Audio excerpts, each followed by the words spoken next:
Мне кажется, что во все времена современным искусством было то, которое соотносилось со своим временем, которое им дышало, им питалось и выясняло с ним отношения. Это с одной стороны.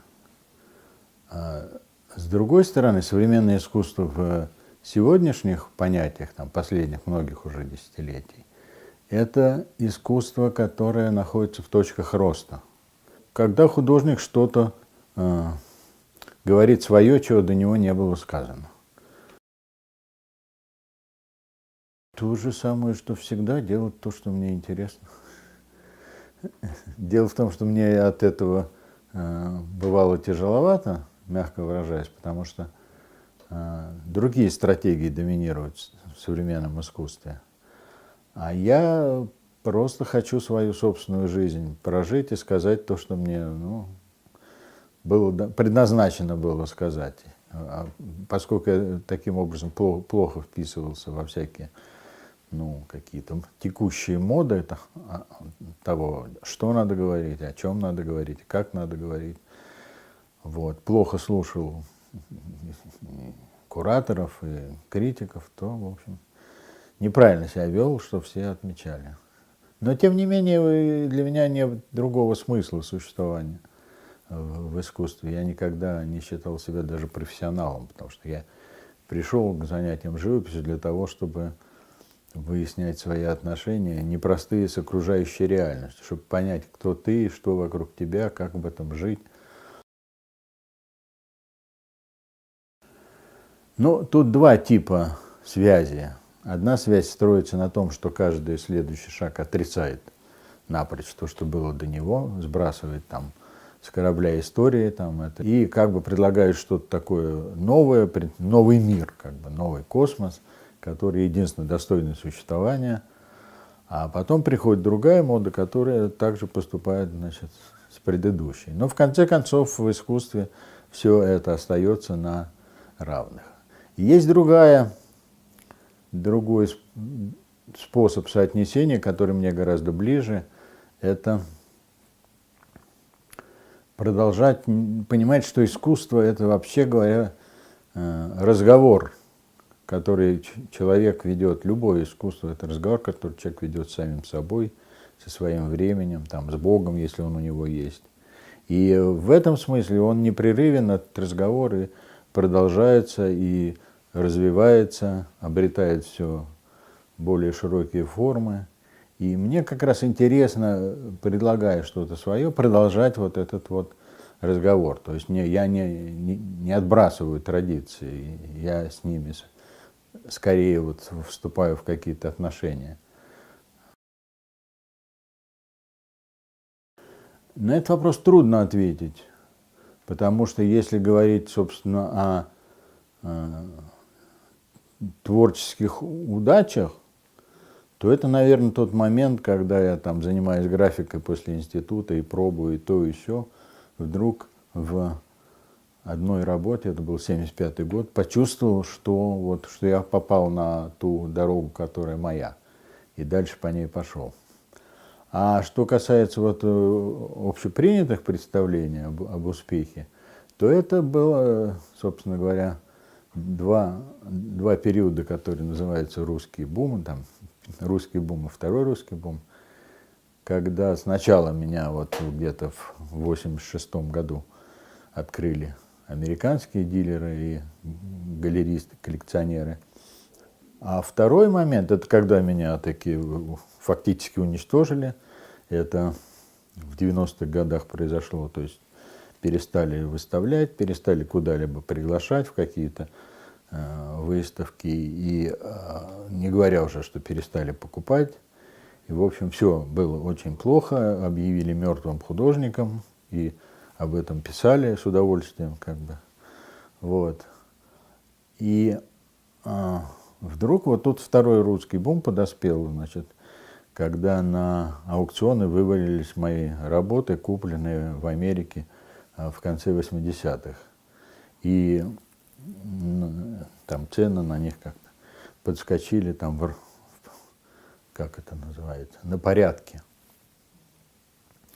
И вот тут уже, значит, снова шум начался, и стало ясно, что опять меня уже не утопят.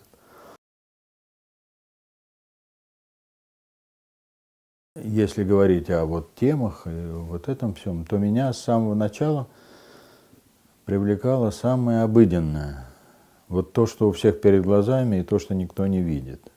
Вот обыденная жизнь в ее самых обыденных проявлениях. Мне в какой-то момент почудилось, что ровно там вот все самое важное и происходит, что там вот портрет советской власти и вообще портрет советского человека. То есть вот эти неказистые, ни о чем сюжеты говорят о жизни намного больше, чем любые акцентированные высказывания, какие-то вот такие с плюсом, вот типа соцреализм, либо с минусом, вот такой вот протестный андеграунд. Мне хотелось передать жизнь в ее полноте, в неоднозначности того, что ты сам испытываешь на это, глядя и это чувствуя.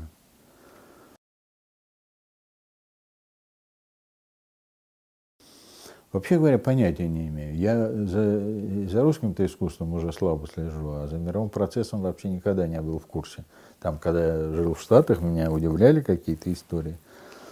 Вот. Но даже не берусь судить, поскольку я с самого начала вот обрек себя на то, что я просто вот сижу толстой жопой на стуле перед вот станком и стараюсь сделать как можно лучше то, что я хочу сделать, о чем хочу сказать. А все остальное, ну, постольку, поскольку.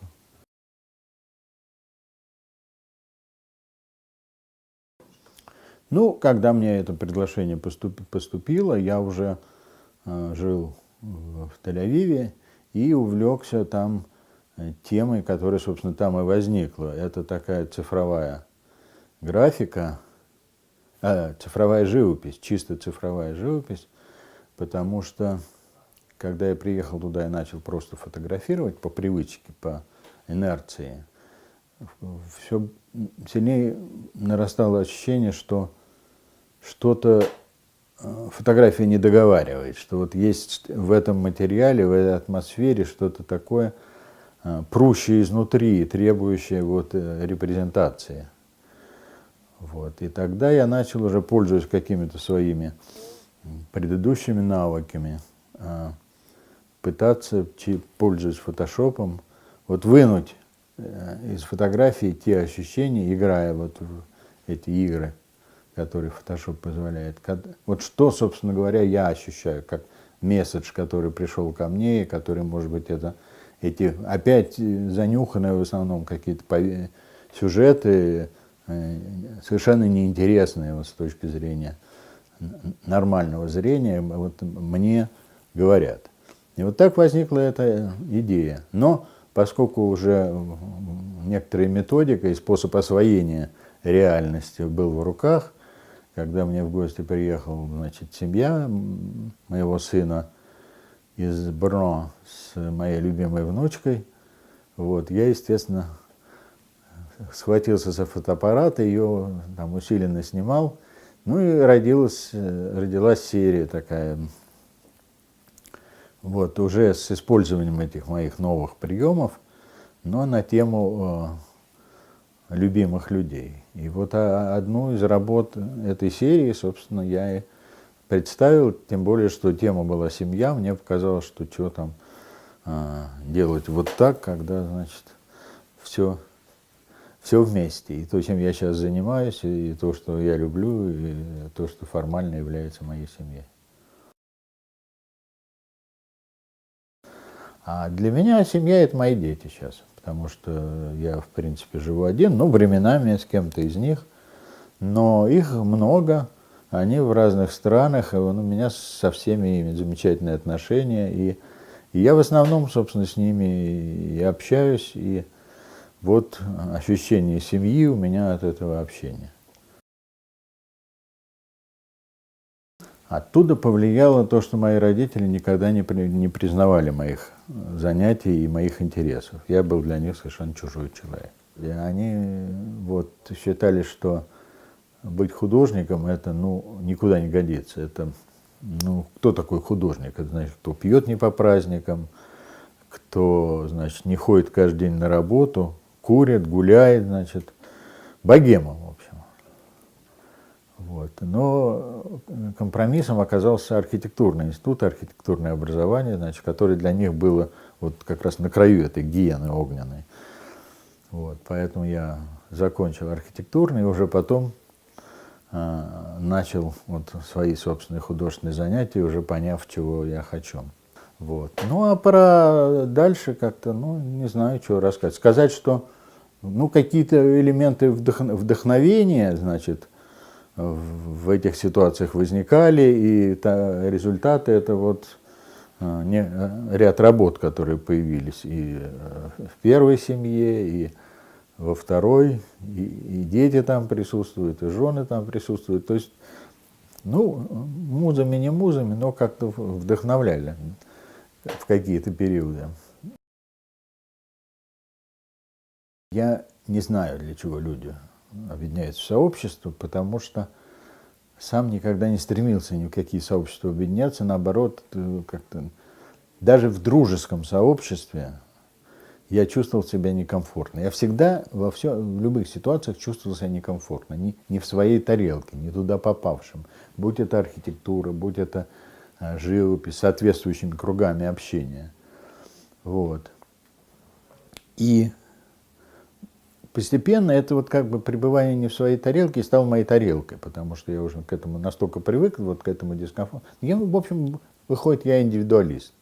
Мне нужно быть самим собой, и мне так комфортнее всего, и так яснее всего понятнее всего, чем и как заниматься. Поэтому для меня это просто не очень актуальный вопрос.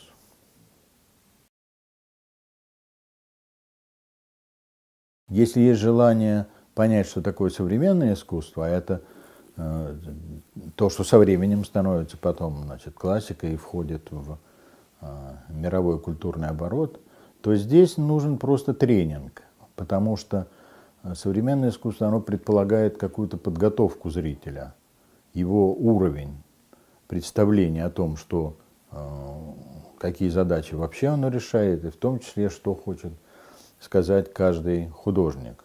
Этот вот самый такой вопрос, да, что вы хотели сказать своей работой.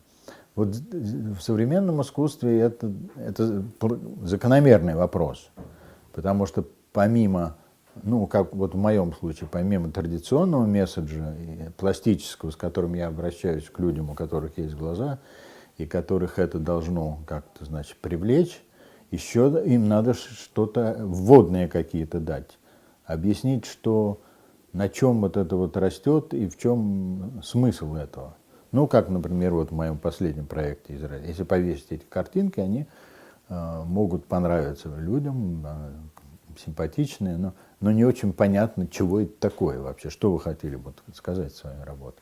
Для этого надо себе, надо, чтобы либо художник сам, либо искусствоведы, критики, в общем, какую-то дали площадку, с которой зритель, если ему интересно, мог бы уже стартовать в своем развитии. Ну и потом, естественно, как и в любом деле, надо ходить по выставкам. Это вот здесь очень важен опыт просто нарабатывания вот этой культуры восприятия.